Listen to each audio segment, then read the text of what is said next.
curious about the technology. I want to find out about how the panel feels about, things like 5G, and I want to get your thoughts. And I want to know if people think there should be some testing to investigate. I want to know what the panel thinks if they believe it could compromise the immune system.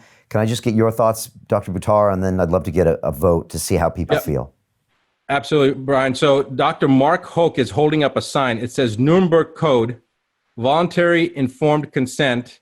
Can you tilt that a little bit more because it's kind of hard to read it? Brian, can you read that? Oh, if you go forward a little bit, if you just push it forward. Closer to the screen just a little bit. Nuremberg Code, voluntary informed consent, and then something equals crime. Mandatory vaccine equals crime. Mandatory vaccines equals crime. Right. So thank you for that, Dr. Hoke. Dr. Hoke, appreciate that. All right. So let's talk about the technology and the 5G because I'm very curious what this panel thinks. Can you give me your thoughts, Dr. Buttar? And then we need a good question where we can try to pull out the consensus. Well, regarding 5G, it's certainly, some people have said there's a conspiracy theory between 5G and COVID. Nobody's saying that, nobody here, no doctors are saying that 5G causes COVID. I don't believe anybody would say that. Well, let's ask that question. Does anybody here believe that 5G causes COVID-19?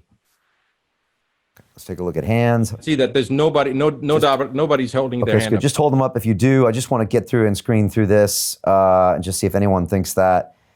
And that's a great baseline question just to see where we're at. Okay, so it looks like none of the doctors thinks that 5G causes COVID-19, which is what I've heard from all the people that have come here. Okay, right. Next part. Next question would be, does 5G contribute to some impact that's detrimental on the immune system? Does 5G have any immunosuppressive component? Okay, hold your hand up if you think it has any immunosuppressive component. Man, I saw the hands fly up right away there.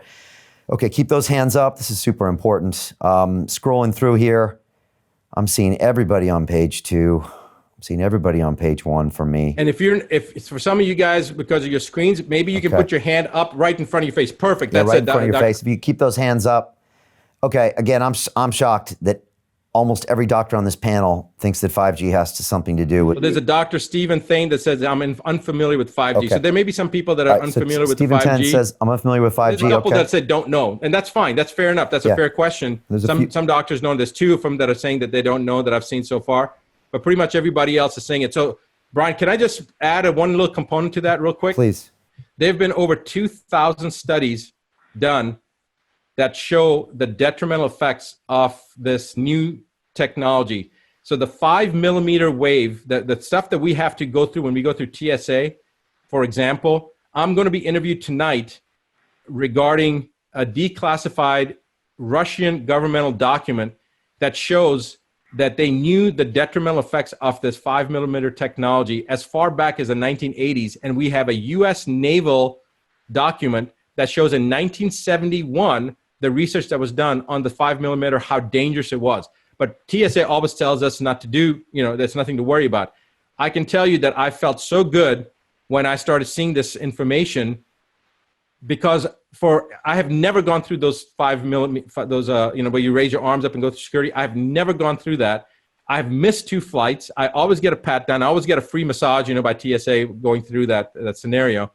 But the detrimental effects of that 5 millimeter technology and the 5 millimeter technology with the 5G, the 60 gigahertz, it's very complicated, but there have been thousands of studies, 2,000 to be specific, showing the incidence of cancers, specifically cardiac cancers, adrenal cancers, neurological cancers, and also neurological implications from being exposed to the high levels of this technology. And so to kind of give you the medical aspect or the physiological aspect, the 5G appears to disrupt the voltage-gated calcium channels in the cell membrane, allowing for an efflux of calcium into the cell, causing an increase of calcium, which then is consistent with what they call a suppression of apoptosis. So increased calcium inside a cell, intracellular calcium, actually disrupts the apoptotic cascade. So in cancer, you have a suppression of apoptosis, you have an increased proliferation of cells,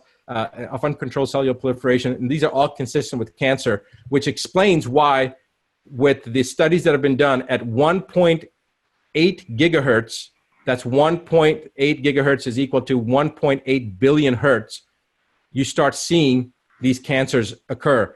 And the rollout, when it starts coming full-fledged, will be between 30 gigahertz and 300 gigahertz, which is 30 billion to 300 billion hertz. And at 1.8 billion hertz is where the cancers have been observed. So this is a massive issue. It's basically blanketing the planet in a microwave field. And it's basically radio frequency electromagnetic fields that are being generated that are not cell resonant. They are not consistent with being beneficial to the human system. They cause a problem. Now, the one thing is, if there is technology that's available that you can actually change that, where the output of the energy is the same, but it becomes cell resonant. It actually makes it, enhances the body, but those technologies are either being suppressed or they're not being talked about. So it's basically the current way the 5G is being used has a potential for serious health implications.